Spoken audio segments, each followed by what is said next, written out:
So the single most frequent question I'm asked is something along the lines of, which courses should I play in city or region X? The second most frequent question comes from people who are just getting into golf architecture, and that is, which books should I read? That's what we're talking about today with Stephen Proctor. Stephen is a writer and historian, the author of 2 books of his own, and the co-host of the podcast, The Duffer's Literary Companion. And in this episode, Stephen is going to help me construct a list of 10 golf architecture books everyone should read. I'm Garrett Morrison, and this is Designing Golf.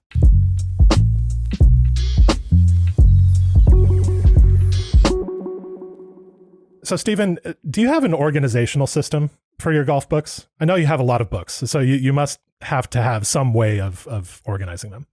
Yes, I have around 300 books about golf. So they are organized by a topic.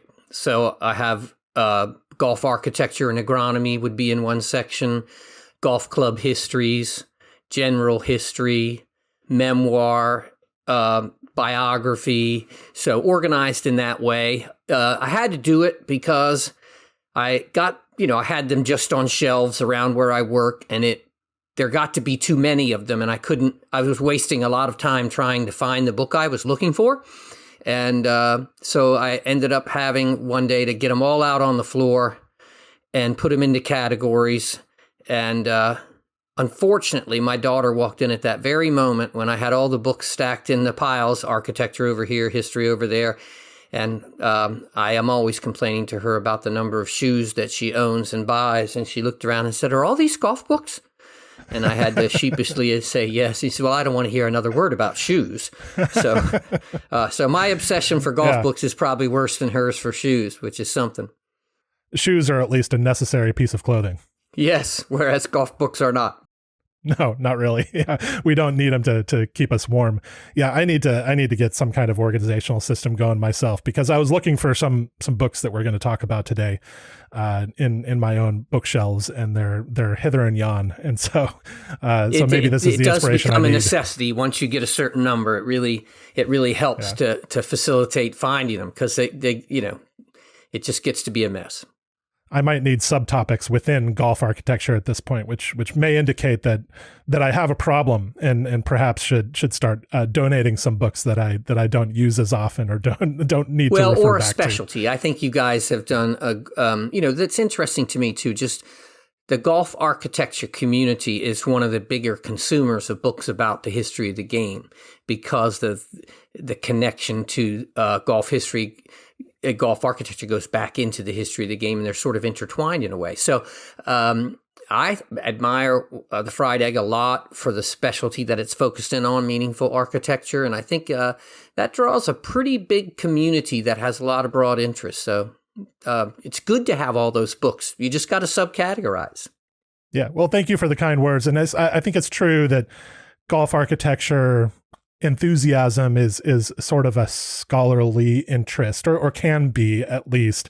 And people who are interested in it often are readers. And that's, I think, why I get that question so often, which books should I read? Because the people who start to get interested in golf architecture might tend to be people who pursue their interests by reading, which is a lot of fun for me, because I relate to that. Actually, Garrett, I think that's true of golf generally, not so much at the professional level. Obviously, I don't think many professional golfers are big readers of books, but I think a lot of high-end club golfers tend to be people who have been successful in life, and most people who have been successful in things have as one of their habits reading.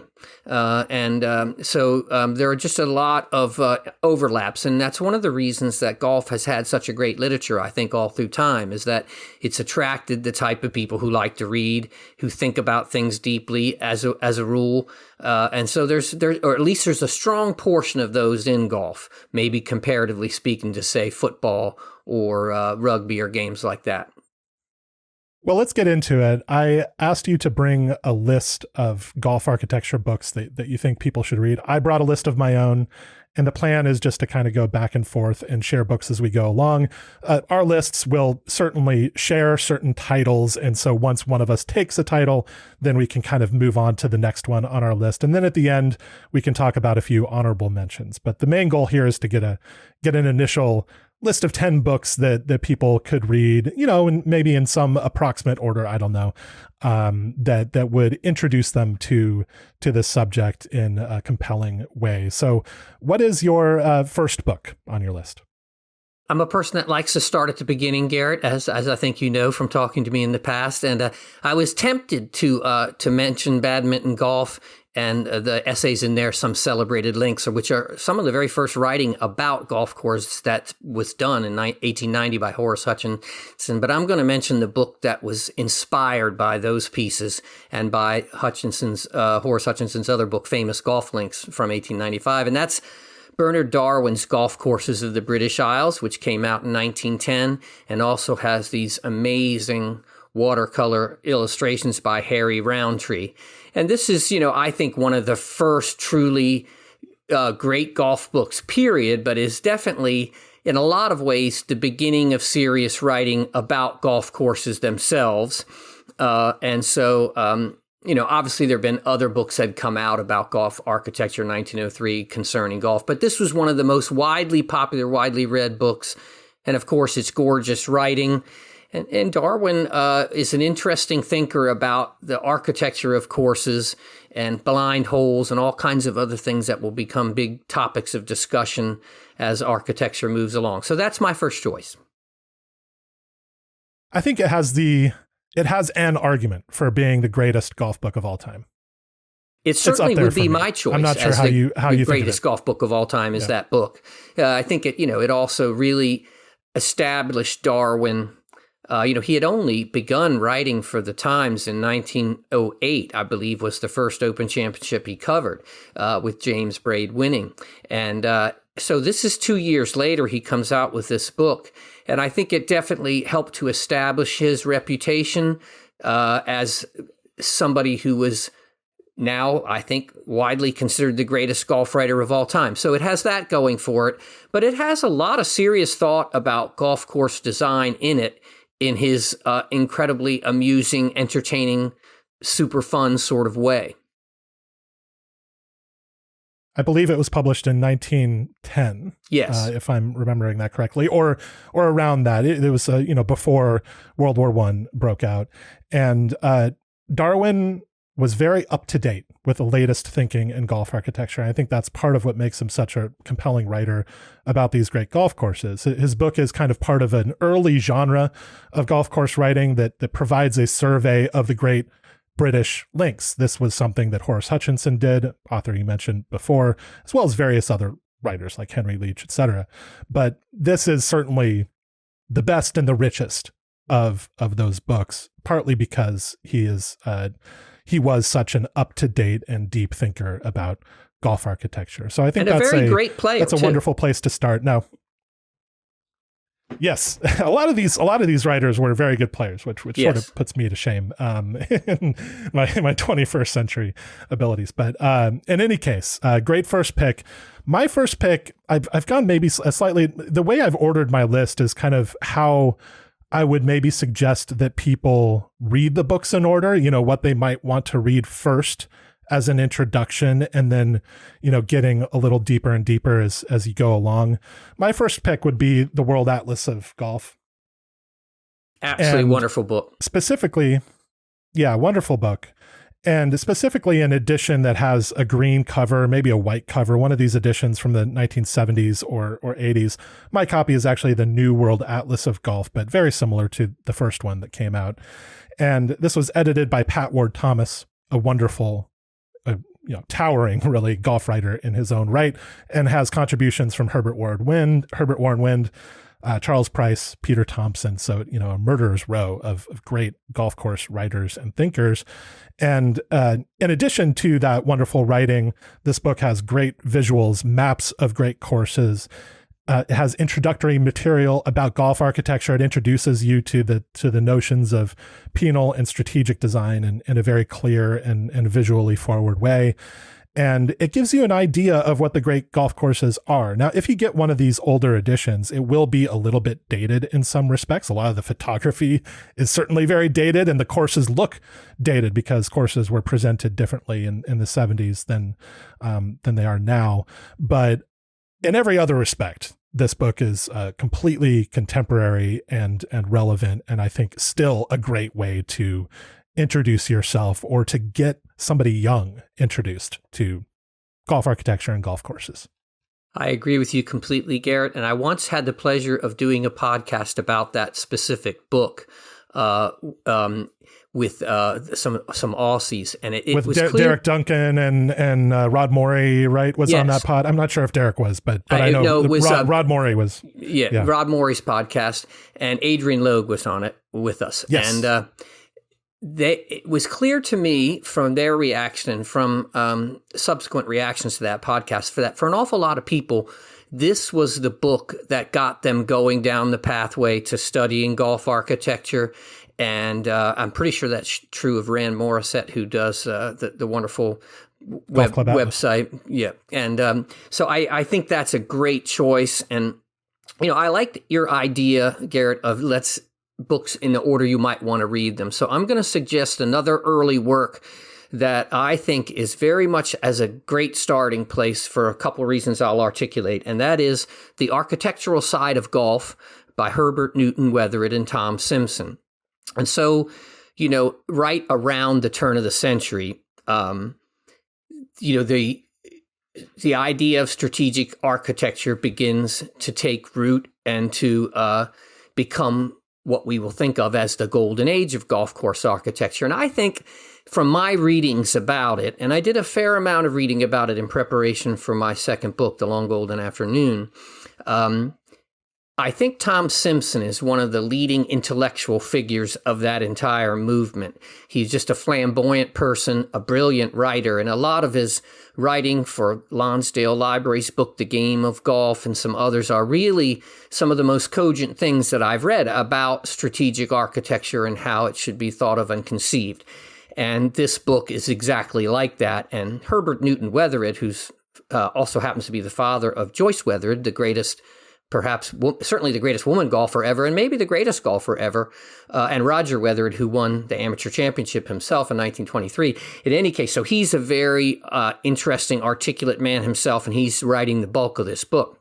But the thing that elevates it to a different level for me is the sketches in the book by Tom Simpson, because there's amazing. They so are unbelievable. Yeah. He's an unbelievable artist to start with, and one of the little pathways you can go down in studying golf architecture is the art of the sketch itself, or of Harry Roundtree or whatever. And Simpson is just an exquisite artist. But you could just look at the drawings in the book and get an incredible education about strategic golf course architecture strictly from those visuals. The words themselves add quite a great dimension to it. So I think of it as a great place to begin in that way. I'll call readers' attention to, I think it's plate 32 and 33, but it's two plates together that are one of the most insipid Victorian 9-hole course you could ever conceive. And the facing plate is how Simpson reimagines it as a work of strategic brilliance. Now, there's two aspects to that. One is just the simple creativity that Simpson displays in reimagining and rearranging the holes. But there is a feat of engineering that's involved, which is to take this rather straightforward creek that runs through the property and give it a few twists and turns that make it play kind of a devilish role on a certain number of the 9 holes. And so you could spend a long time just studying those two pages, and you would learn an awful lot about great golf course design in the process. So that's choice number 2 for me.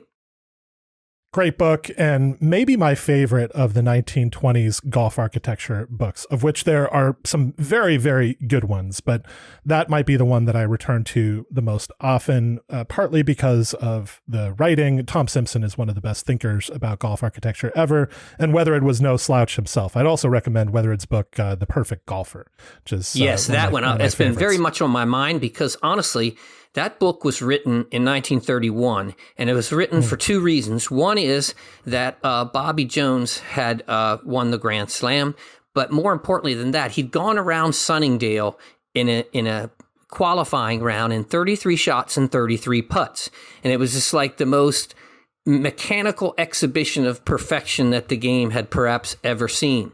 And then Joyce Wethered during the late 1920s is achieving a level of perfection with the golf swing and a level of majesty over the game that is, very few people have ever achieved.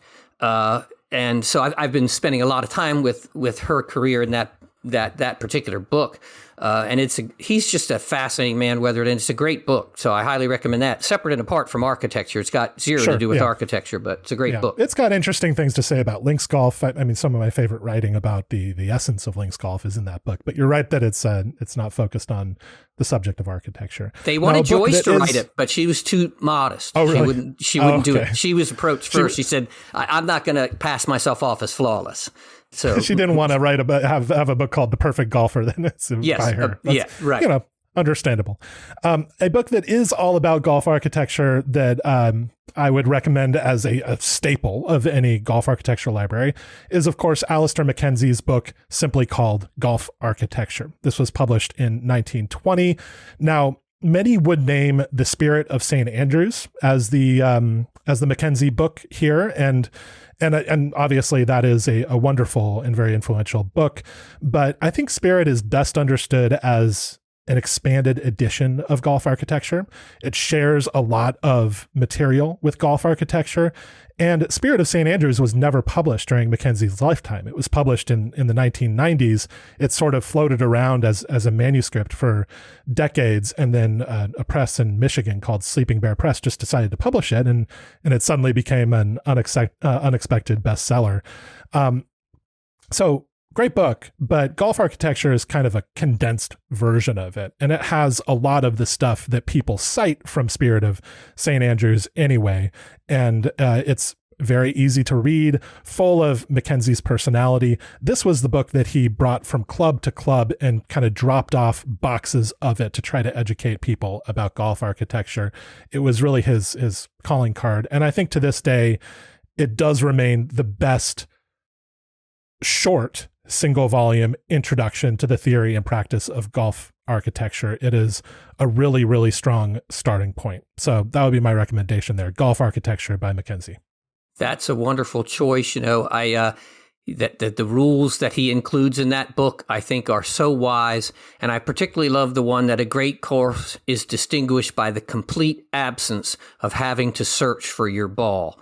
And I think anybody who watches the Masters, nobody's ever looking for a ball at the Masters. They're often playing from an awkward position and, in a dangerous spot where something terrible could happen, but they can see the ball at every moment. And I think one of the agonies of playing golf, and particularly here in the wilds of Florida where there's so many irretrievable spots, is the anguish of constantly looking for your ball. So I love that. That book is a classic. And the great thing about it too, Garrett, is it's pretty widely accessible because it is one of the books in the Classics of Golf library. So a lot of those reprints are available easily online. Some of these books can be difficult to find. So I really love that choice. I'm going to, go with one from America now, which I think of all the books I've read on golf architecture, I think the smartest one I've ever read is Golf Architecture in America by George Thomas, who created the great Los Angeles courses. And he's just a brilliant man. And I think the entire book is really a brilliant summation of the whole strategic imperative and why it makes golf interesting.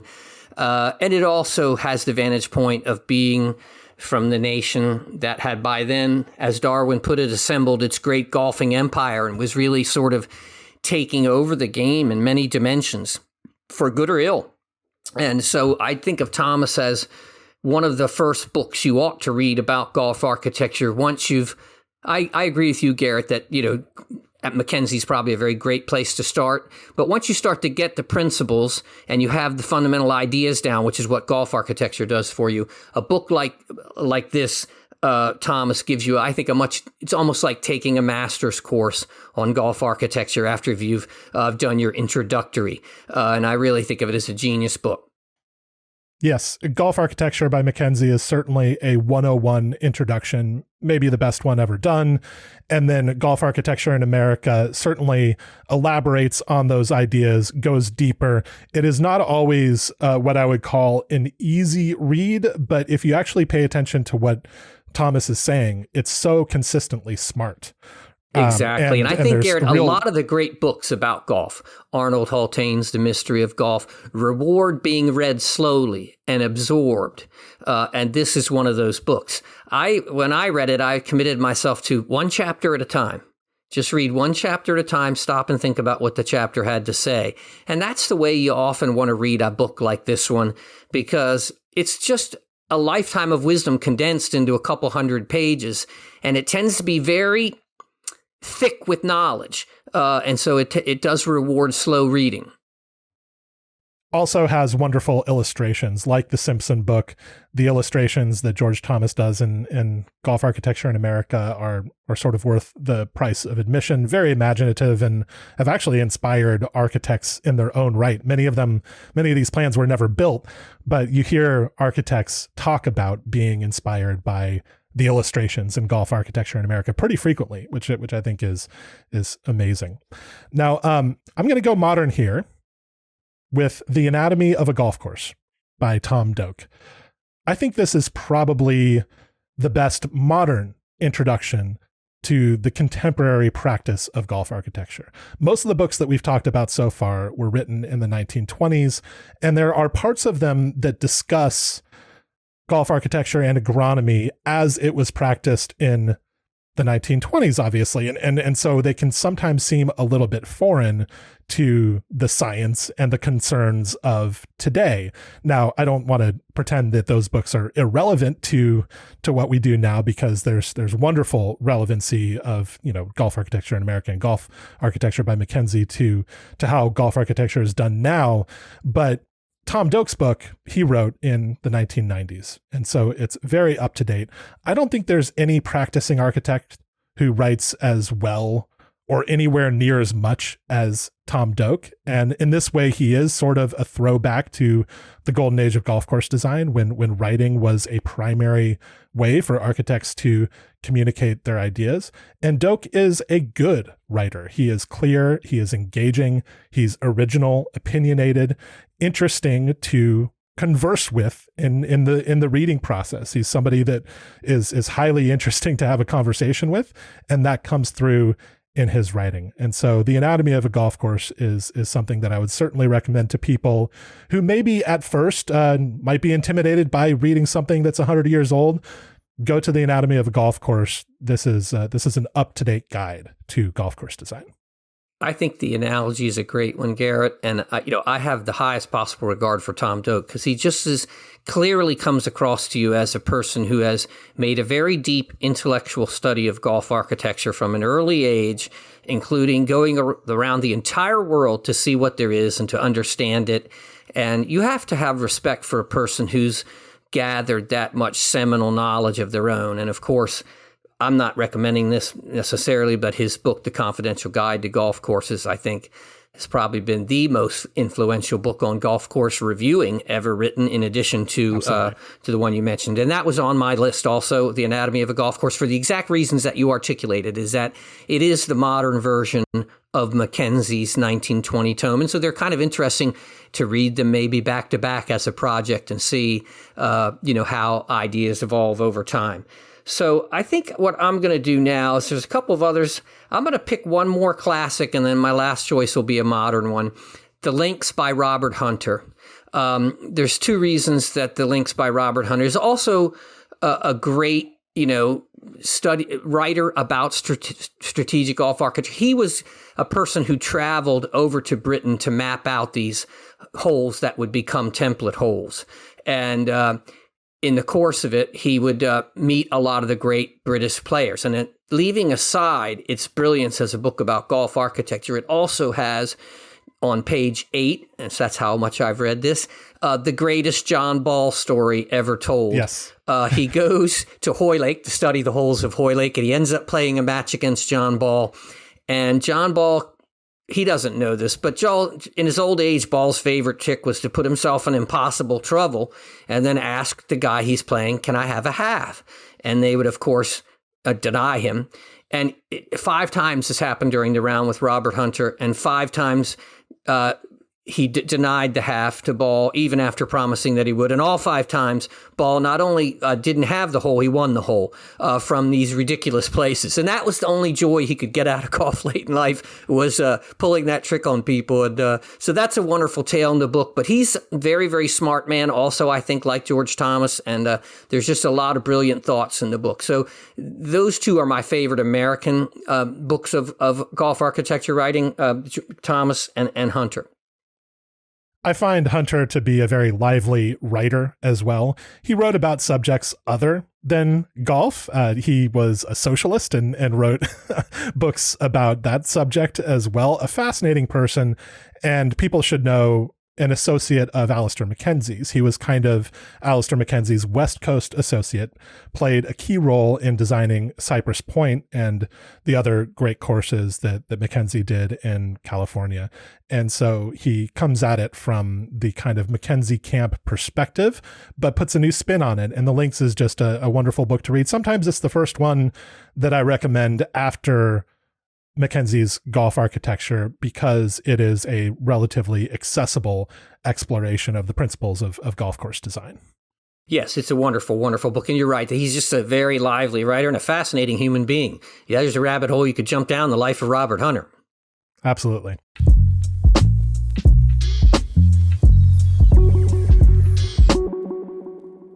Hey, I wanted to jump in here real quick and talk about Club TFE. Club TFE is Fried Egg Golf's membership. You can find out more at thefriedegg.com/membership. But specifically relevant to this episode of Designing Golf, Stephen Proctor and I are going to record a quick Club TFE extra after we're done here. We're going to tackle a few questions from members about building a golf architecture library. That will be published exclusively in Club TFE, and it's just one example of the kind of content we do there. Members are really part of the discussion with us, and we're very responsive to what they ask and what they're looking for. So again, that's Club TFE, thefriedegg.com/membership. Really fun stuff going on in there, and I want you to be part of it. All right, thank you, and let's get back to the episode with Stephen Proctor.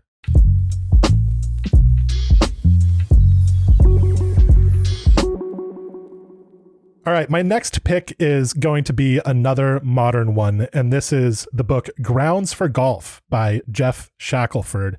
And I would frame this pick as just a recommendation of Geoff Shackelford's library or bibliography in general. I think you can choose any of his introductions to golf course architecture and have something that's very worth reading.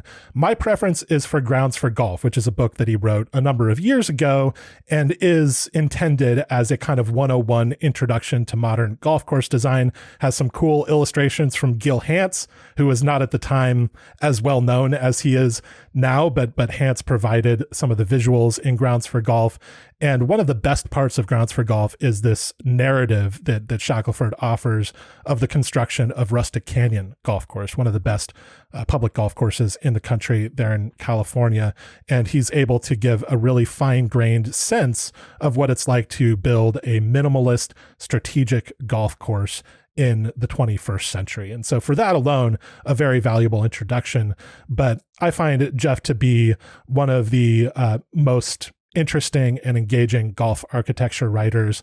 And he has a more recent introduction to golf course design called Golf Architecture for Normal People that I can recommend as well. Grounds for Golf is a little bit harder to get your hands on these days, but I think it is worth the effort because it is a very, very good book. Have you read this one? Has this been No, I on have your radar not before? read that particular one. I have read golf, some of Geoff's other books. I'm trying; the names are going to escape me right now, but I have the highest regard for Geoff. He's like a conglomerate. He does podcasts. He runs a great Substack. He writes very intelligently about golf architecture and is often involved in the redesign of golf courses themselves. So just high regard for the guy. And I haven't read that particular book, so. But I'm sure you're correct that it rewards reading, no doubt of it. Yeah, he's a Renaissance man of golf. He does it all and says interesting things about it all. Yes. All right, so what's your next pick? Okay, there's an avenue that you can go down in addition to learning about the strategic architecture, which is to learn about the architects themselves. And there are a lot of books about individual architects, and I'm picking one new one called A Matter of Course, which is by Derek Markham and Philip Truitt. Philip Truitt, one of the great gentlemen of the game, a founder of the Golf Collectors Society in Britain, and just an erudite and interesting man. This book is a really fascinating study of the guy. It's a very exhaustively researched book, and like such books, it is not exactly a joyride to read in some ways, but Fowler is fascinating, and I think from the standpoint of your listeners, most of whom have to be in America, there'll be a great deal of fascination with the incredible impact that Fowler had on some of America's great sanctuaries, like Pebble Beach, for example. He had quite a bit to do with Pebble Beach. And I, had discovered Fowler some time ago because for 10 years I lived in the Bay Area and I lived in downtown San Francisco. And so one of the places I played all the time was a course just outside in Burlingame called Crystal Springs Golf Course, which is a rollicking adventure of a course, lots of fun to play. And I always thought to myself, who is the person that designed this insane, crazy golf course? And it was Fowler who had done it on one of his many West Coast excursions. And the book is just wonderful. Fowler was himself a fascinating character, one of the few people who played cricket well enough to hit a ball out of Lord's Stadium. And so he was quite a good athlete, quite a good golfer, and obviously a very brilliant golf architect, known primarily, I guess, now for Walton Heath. But there's a lot that he did, and it's pretty interesting summation of it all. He designed the 18th hole at Pebble Beach. That's yes. Maybe a little known aspect of that course's history, that the 18th hole was originally a kind of short par 4 and was extended into a par 5.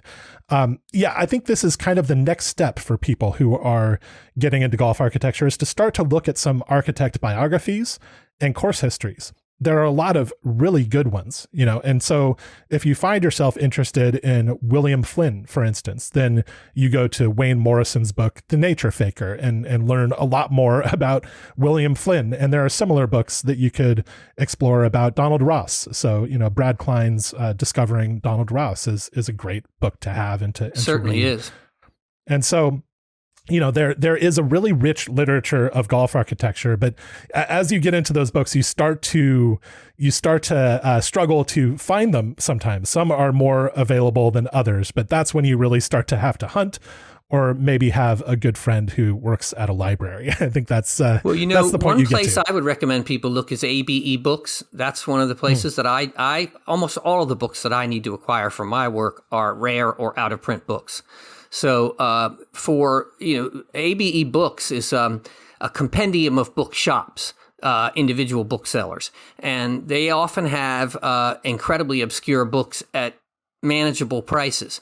I got, for instance, and sometimes they'll have library cast-off copies, so they're not in print, in mint condition. They've got, like stampings on the front where people borrowed them from the library.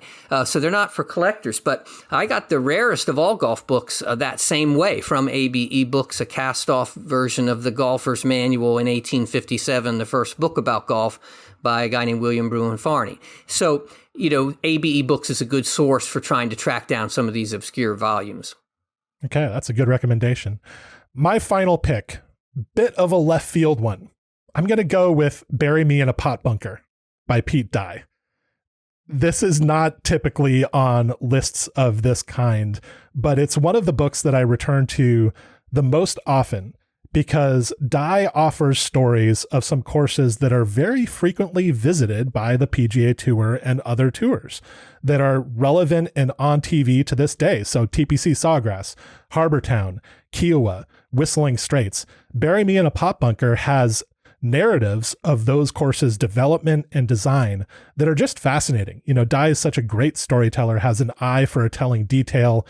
And in general, I think that there is a bit of a gap in golf architecture literature after the golden age of the 1920s and 30s and before the revival of the 1990s. There simply wasn't very much golf architecture literature written during that time. The World Atlas of Golf was one of the greatest products of that time, but there wasn't really much else going on, especially compared to the flowering of golf architecture literature that happened between the 1890s and the late 1920s. And so I think this book kind of fills that gap. And what it shows you is what golf architects were kind of working on and which areas they were innovating in the 60s, 70s, and 80s. And for Dye, that was how to problem solve difficult sites. And Dye did that better than just about anybody. And he produced more interesting courses than anybody from his time period. And so just hearing about his thinking and how he got to the point where he was able to do such original work is a fascinating part of Bury Me in a Pop Bunker. And it's just a fun read. So that's what I would recommend there. Leaving off some really good books that we'll talk about in a second. So that's hard, but I really like this one. Well, I have not read that book, so now it's going to move up to the top of my list of books I ought to read. I love Pete Dye.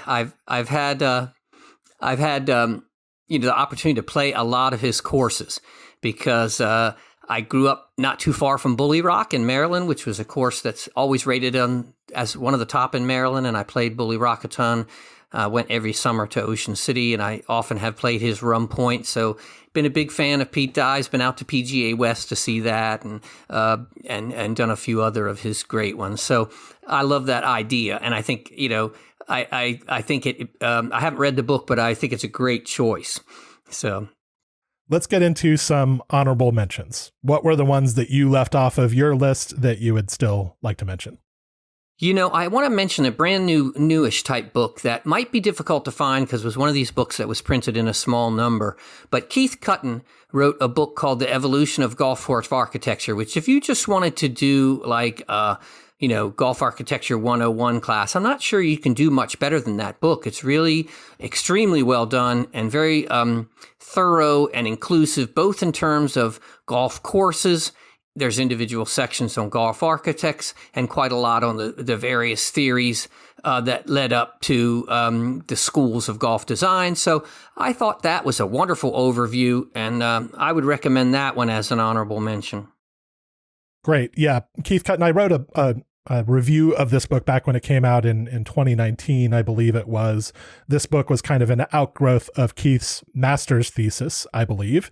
Mm-hmm. And the publishing of it, he just did a great job with because the visuals are really wonderful. They're high quality reproductions of some stuff, some maps and historical photos of courses that are really hard to find. And so if you get this book, you get not only all the research that Keith did in his very thorough survey of the history of golf architecture, but you get some of these images as well.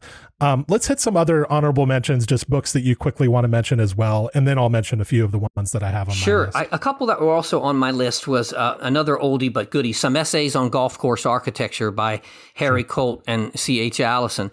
And, those two are just two of the most formative architects of the golden age. And so their thoughts in these essays are just very much worth understanding. That was one I was going to recommend. You mentioned The Spirit of St. Andrews. I was going to recommend that, if only for the line, as a Scotsman, I am naturally opposed to water in its undiluted state, which is what MacKenzie has to say about water hazards on Florida-style courses. Another new one that I quite like about a man we discussed earlier is called Simpson and Company, and it's by Fred Hawtree.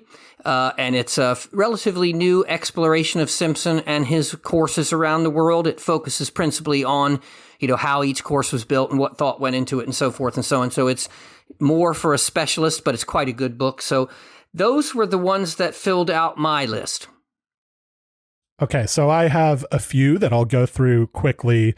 The first one that I feel guilty for not mentioning because I am friends with Bob Crosby, a mutual acquaintance of ours, who is working on a book right now about John Lowe. And John Lowe's book concerning golf is a very essential pillar of any golf architecture library primarily because of just a couple of chapters in there. The first chapter concerning the character of the game, and chapter 9 concerning the links. There are portions of this book that are not relevant to golf course design specifically, but it's all pretty fun to read. Those chapters, though, are really formative. He is basically theorizing modern golf architecture really for the first time. He's doing it earlier than anybody else. And Alister MacKenzie, in his own writing, acknowledged the influence of John Lowe, the intellectual influence of John Lowe on the development of the theory of modern golf course design. So that's a very important book. Yeah, I cannot wait for Bob's book on John Lowe, because one thing that came across me quite vividly in working on The Long Golden Afternoon, which is more about players and about trends, but the importance of John Lowe to the game of golf cannot possibly be overestimated, I mean to say, and the importance of the Oxford and Cambridge Golfing Society at itself. Both of those are so amazing. And, Bob is a person who writes often for Through the Green, which is a magazine that I read all the time because that's where new work on golf history is published. And I have endless respect for him. I enjoyed your pod with him. And I look forward to his book on Lowe. And I completely agree with you on concerning golf. A few others to hit. I mentioned before, Geoff Shackelford's body of work is very worth digging into. He has a collection of golf architecture writing from across history called Masters of the Links that I've found very useful in the past. And his biography. That's the one I read that I couldn't come up with the name of earlier, Masters of the Links. Yes, I love that book. Yeah, really good. And The Captain, his biography of George Thomas, if you can find it, is really great. Tom Doak's section of our library that has a lot to dig into. His Little Red Book of Golf Architecture is kind of the ideal small coffee table book. You can it's almost like Marcus Aurelius's Meditations for Golf or something like that, where you can just sort of dip in and dip out and get something worthwhile. His Confidential Guide to Golf Courses, you mentioned, but greatest golf review book ever published as far as I'm concerned, aside maybe from Bernard Darwin's. He's published books on routing that are fascinating. There are articles on his website that you need to read. So that's a body of work that everybody should dig into. I really love Brad Klein's book, Rough Meditations. There are essays in there that are not about golf architecture, but the ones that are about golf architecture, people need to read. I love the George Waters book, Sand and Golf. I think it serves as a very, very good introduction to golf architecture from a slightly different perspective. He sort of roots his observations in the land first and then builds out from there. Really smart way of going about it, and a very well-written book.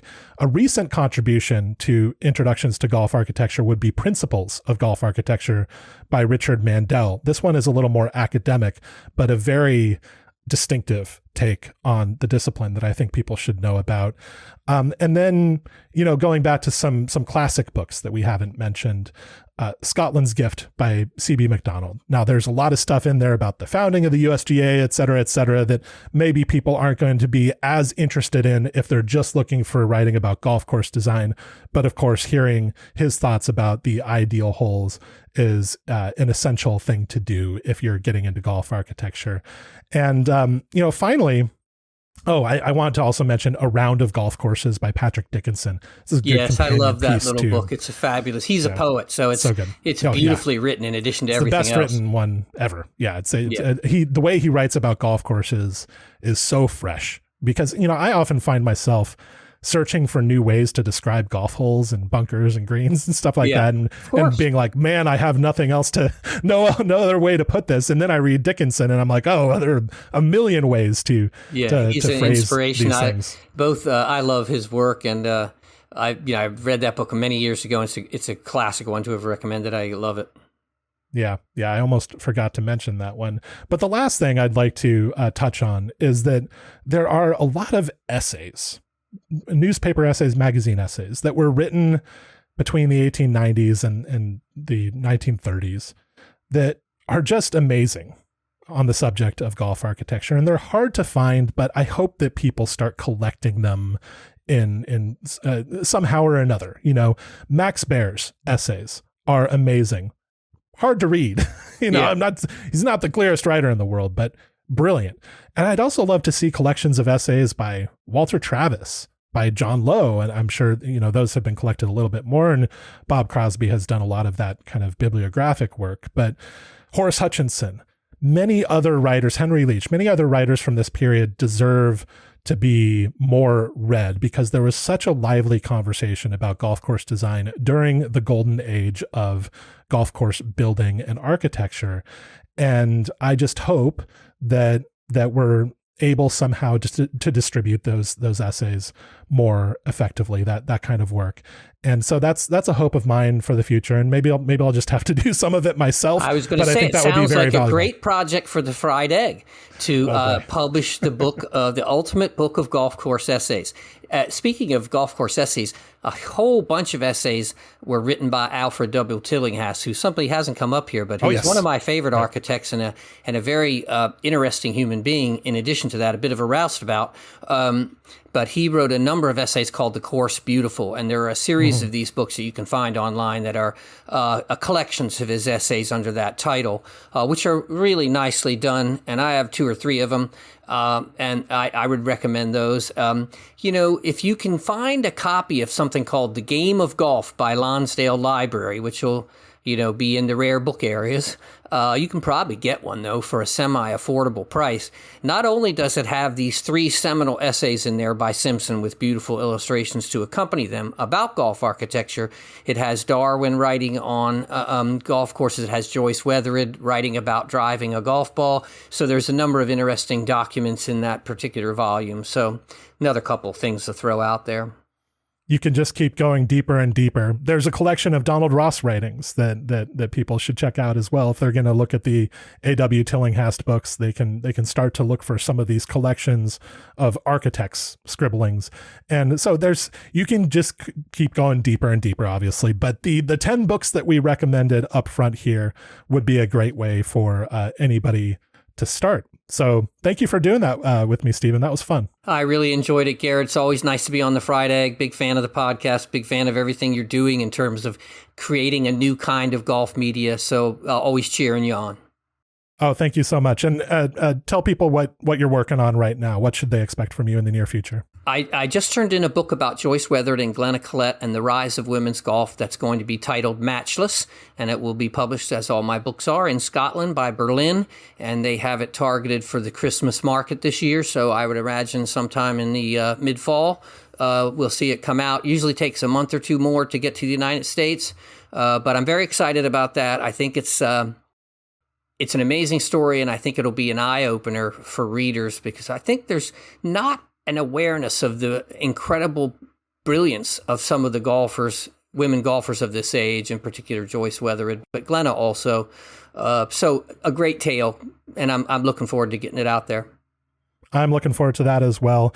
And Stephen, you're going to stay on with me real quick to answer some questions from Club TFE members. So that's going to be in Club TFE exclusively. Thanks for doing that. And I'll talk to you again soon. Love it, Garrett. Thanks for having me on.